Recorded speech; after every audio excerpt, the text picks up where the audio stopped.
Now, in our structure mechanics 1, today we are going to see our next topic and next example of bar of varying cross section. Now, before we going to see next example, first of all, what is principle of superposition of forces? બરાબર છે. તો આજે આપણે આ બાર of varying cross સેક્શનનો second example જોઈશું. એ second example જોવા પહેલાં સૌથી પહેલાં જોઈશું principal of superposition of forces, કે બળોના પ્રત્યારોપણનો નિયમ. બરાબર. તો શું છે કે કોઈ પદાર્થના મતલબ કોઈ પદાર્થ યાની કે સળિયાના જુદા જુદા આડછેદ, મતલબ કોઈ આપણી પાસે સળિયો છે, બરાબર છે, એના ક્રોસ સેક્શન કેવું છે, અલગ અલગ, અને દરેક ક્રોસ સેક્શન ઉપર જુદા જુદા બળો લાગતા હોય, લાઈક કમ્પ્રેશન, ટેન્શન. તો શું થાય છે, સળિયાની અંદર ડિફોર્મેશન થાય છે. તો ટોટલ ડિફોર્મેશન, બરાબર છે, પર્ટિક્યુલર લેન્થની અંદર કેટલું ડિફોર્મેશન થાય છે, અને એ ફાઇન્ડ કરીશું. Than after total deformation. તો એ કઈ રીતે ફાઇન્ડ કરીશું ટોટલ ડિફોર્મેશન? તો દરેક આડછેદના બેઝિક સરવાળા બરાબર થશે. બરાબર છે. તો એના માટે આપણી પાસે ઇક્વેશન છે ડેલ્ટા એલ. તો delta L equal to plus or minus delta L1 plus or minus delta L2 plus or minus delta L3. And now we know that delta L is equal to PL upon AE. So delta L become P1 L1 upon A1 E1 plus or minus P2 L2 upon A2 E2 up to so on. બરાબર. આ રીતે આપણે find કરી શકીશું. બરાબર. જ્યારે tension હશે ત્યારે પોઝિટિવ, અને જ્યારે કમ્પ્રેશન હશે ત્યારે નેગેટિવ લઈશું. બરાબર છે. સો અવર નેક્સ્ટ એક્ઝામ્પલ, તો સેકન્ડ એક્ઝામ્પલ છે કે આકૃતિમાં દર્શાવેલ નમૂનાની લંબાઈમાં થતો ફેરફાર શોધો. બરાબર છે. આપણે ચેન્જ ઇન અ લેન્થ, બરાબર છે, લંબાઈમાં જે ફેરફાર થાય છે એ ફાઇન્ડ કરવાનું છે. ઈની વેલ્યુ આપણને આપી દીધી છે, ઈ ઇઝ ઇક્વલ ટુ 2×5, બરાબર છે, ન્યૂટન પર mm સ્ક્વેર. બરાબર. સો આપણને ગિવન ડેટા આપ્યું છે. બરાબર. એક્ઝામ્પલની અંદર તો 3 આપણને સળિયા આપ્યા છે. બરાબર છે. ફર્સ્ટ છે 12 mm, ફર્સ્ટ છે 12 mm, સેકન્ડ છે 25 mm ડાયામીટર, અને થર્ડ છે 12 mm ડાયામીટર. એમની લેન્થ આપી દીધી છે આપણને 300 mm L1, L2 400 mm and L3 300 mm. બરાબર છે. આપણને ફોર્સીસ આપી દીધા છે. બરાબર છે. ફર્સ્ટ સળિયા ઉપર કેટલું લાગે છે, 80 કિલોન્યુટન ટેન્શન. સેકન્ડ સળિયામાં બે ફોર્સ લાગે છે, 50 કિલોન્યુટન કમ્પ્રેશન અને 40 કિલોન્યુટન ટેન્શન. બરાબર. ત્રીજા સળિયા પર કેટલું લાગે છે, 10 કિલોન્યુટનનું કમ્પ્રેશન. બરાબર. તો ફર્સ્ટ ઓફ ઓલ શું કરીશું, ફ્રી બોડી ડાયાગ્રામ ડ્રો કરીશું. બરાબર. તો ફ્રી બોડી ડાયાગ્રામ ડ્રો કરો. તો પહેલા સળિયા માટે શું થશે, ટેન્શન આવશે. કેટલું ટેન્શન આવશે, 80 કિલોન્યુટન. બરાબર. તમે જોઈ શકો છો ફિગરમાં 80 કિલોન્યુટન, 80 કિલોન્યુટન. સેકન્ડ ફોર્સ શું થશે, કમ્પ્રેશન. બરાબર છે. 50 કિલોન્યુટનનું શું લાગે છે, કમ્પ્રેશન, અને 80 કિલોન્યુટનનું ટેન્શન. બરાબર. તો શું થશે, 80 માઇનસ 50. બરાબર. એટલે કેટલું મળશે, 30. બરાબર છે. 30 શું લાગશે આપણને, ટેન્શન લાગશે. બરાબર છે. 30 કિલોન્યુટન એનું ટેન્શન ફોર્સ થશે. સો એ આપણે ડિનોટ કરીશું. બરાબર. સો સેકન્ડ સળિયાનો ફ્રી ડાયાગ્રામ ડ્રો થઈ ગયો. હવે નેક્સ્ટ લાસ્ટ છે 12 mm ડાયામીટર સળિયા માટે. બરાબર છે. 10 કિલોન્યુટનનું કમ્પ્રેશન લાગે છે. બરાબર છે.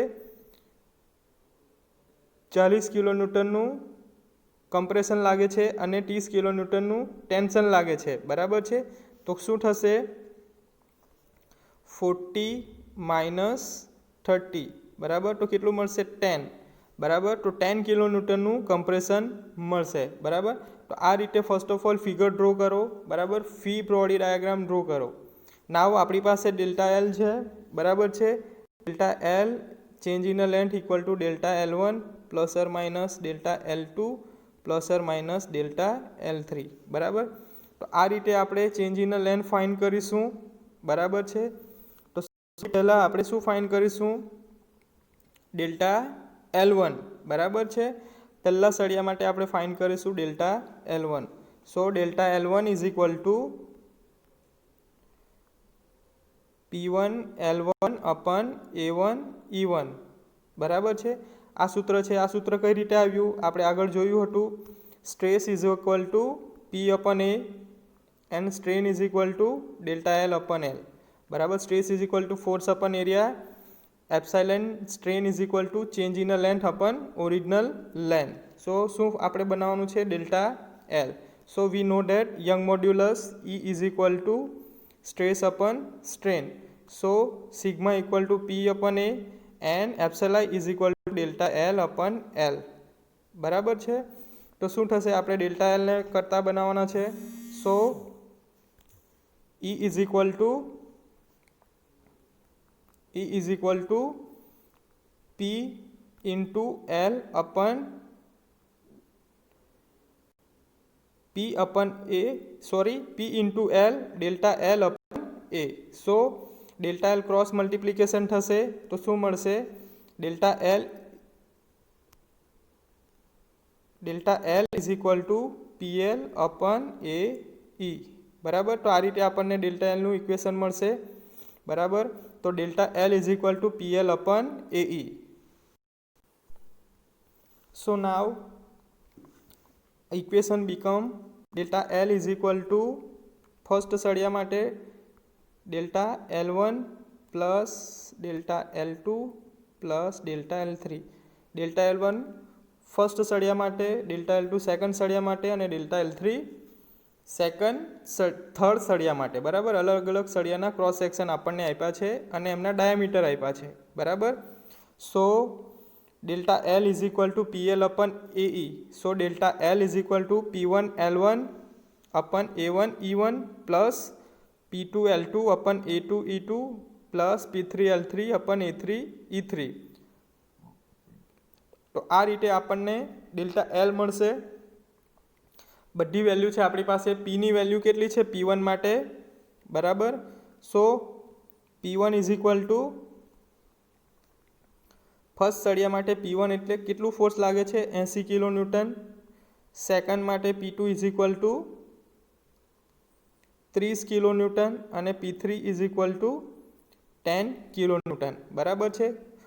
બધા ફોર્સીસ કિલો ન્યૂટનમાં આપ્યા છે તો એને કન્વર્ટ કરશું ન્યૂટનમાં। So it is 10⁻3, so 80 10 cube, P2 30 10 cube and P3 10 cube, બરાબર છે। તો 3 ફોર્સ મળી ગયા।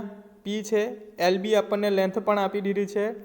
પહેલા સળિયા માટે L1 300 mm, સેકન્ડ સળિયા માટે L2 400 mm, થર્ડ સળિયા માટે L3 300 mm, બરાબર।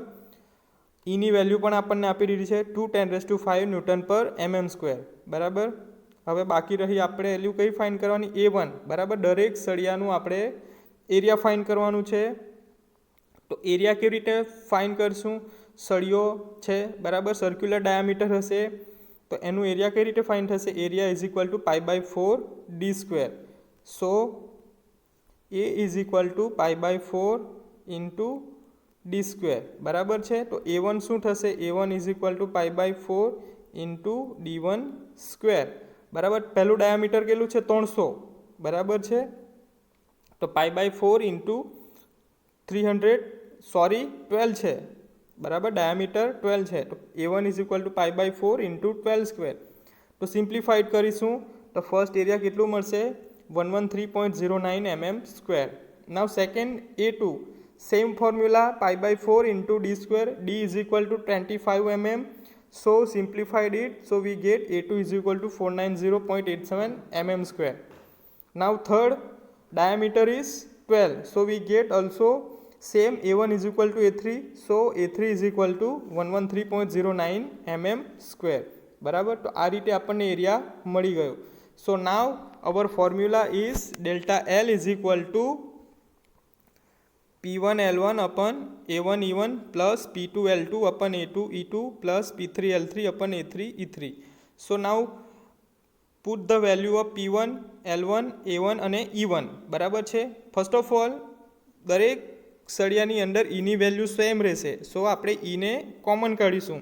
સો 1/E multiply by P1 80 10 cube multiply by L1 300.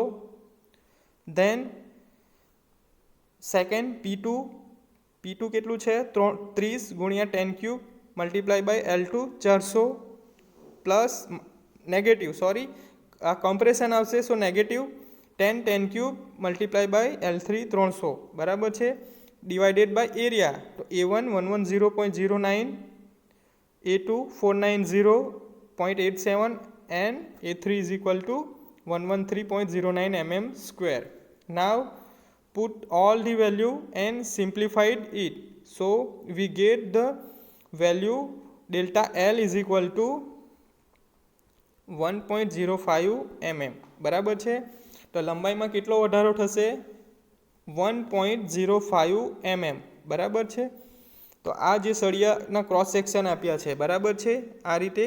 તો કમ્પ્રેશન અને ટેન્શન આપતા કેટલું વધશે delta L by 2 delta L by 2 તો 1.05 બાય 2 તો સમથિંગ કેટલું આવશે 0.5 જેટલું ઇન્ક્રીમેન્ટ થશે બંને સાઈડ 0.5.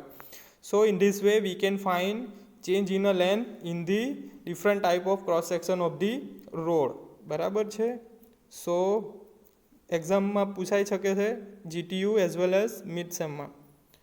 સો ઇક્વેશન યાદ રાખો delta L is equal to PL/A. So in this way we can find change in the length in the road. So our next topic is composite section. So our most important topic composite section. So first of all what is composite section બરાબર છે. composite section કોને કહેવાશે obviously કોઈ તમે residential યા commercial building construct કરો બરાબર છે. તો જે કોલમ છે બીમ છે બરાબર એ શેનાનું બનેલું છે કોન્ક્રીટ અને સ્ટીલ બરાબર. સ્ટીલ અને કોન્ક્રીટ બરાબર સળિયા નાખેલા હોય છે.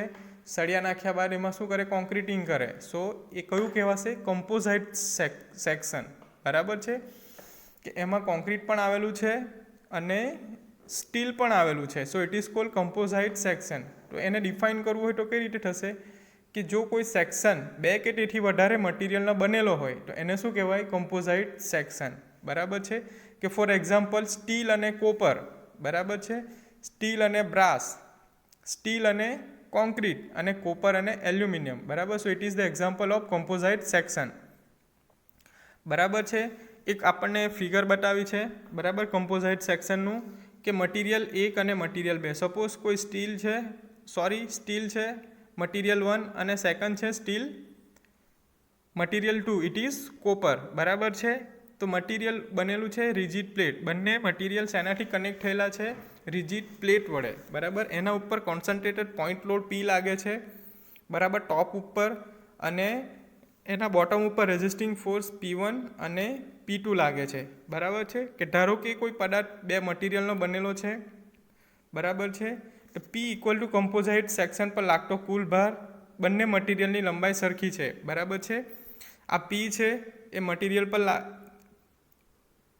બરાબર લાગતો કુલ ભાર છે બરાબર છે. ડિવાઈડ થશે બંને પર ઇક્વલ બરાબર. લેન્થ સેમ છે બંનેની L બરાબર.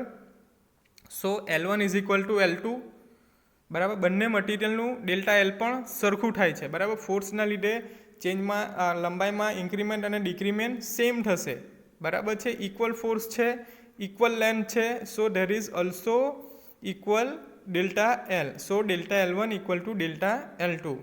સો સ્ટ્રેન પણ સેમ થશે E1 equal to E2. Delta L1 is equal to delta L2. So it's become E1 equal to E2